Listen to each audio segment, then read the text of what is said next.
So much, Tawfiq, for joining us on the program. Thank you for having me. It's a pleasure to be here. Well, I just want to get your quick assessment, really. How has the crisis in the Middle East affected African nations, especially from a logistics standpoint, and what are the bigger risks that you see from where you sit?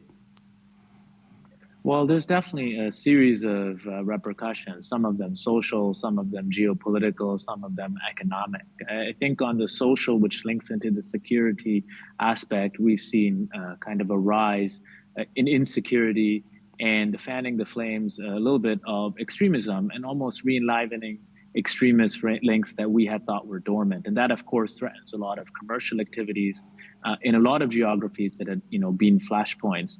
I think closer afield on the logistics, we've seen kind of the area around Yemen and key shipping of energy, oil, but also trade, including from East Africa in particular, and the corridor from the Indian Ocean be affected. But I think the broader shift is around geopolitical aspects and leadership. And in that case, we saw South Africa, for example, step into a leadership vacuum. We've seen the BRICS move forward with an enlargement. And I think we're broadly seeing that there is a need for other countries, and including those on the African continent, to step up into leadership. And it's something that I think to pay close attention to with the G20 coming up in Brazil is, where does Africa, step up in the leadership conversation where the West is now seemingly absent. And Tawfiq, you raise a very fundamental issue facing the continent right now. When you talk about the vacuum, how best can this be addressed going forward? Because you're seeing a lot of interest within the Africa Continental Free Trade Area. 100%. I mean, look, the economic opportunity over the next 50 to 70 years is in Africa. Now, that seems like a long time horizon, but if you're a large-scale financial institution, if you're a sovereign wealth fund, you're looking at Africa. You're looking at the growing youth population. You're looking at the growing consumer segments. You're looking at the growing needs for infrastructure. You're looking at the growing energy needs. And that's where the investment needs to come. That's where it wants to come. But there is less of a continental leadership ready to assume that, ready to show what Africa means on the global stage.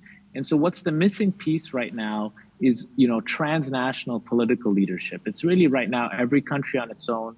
And if you look at, for example, what China is doing with the Belt Road Initiative, what the United States is doing with the India, Israel, Europe, Middle East corridor, we don't have the Africa trade corridor. We don't have that play coming from within the continent that can actually then generate not just billions or hundreds of billions, but trillions of dollars of investment projects, coming in. And that's kind of the opening in terms of an opportunity that's being created by the chasm of not just the Middle East crisis, but also the Ukraine crisis. I just want to wrap up with, so how can African leaders step up in this whole issue so that they don't miss out on the opportunities? Well, I think, one is to actually step up with tangible, actionable initiatives, and that involves, not just the identification of particular projects, but ability for people to access them.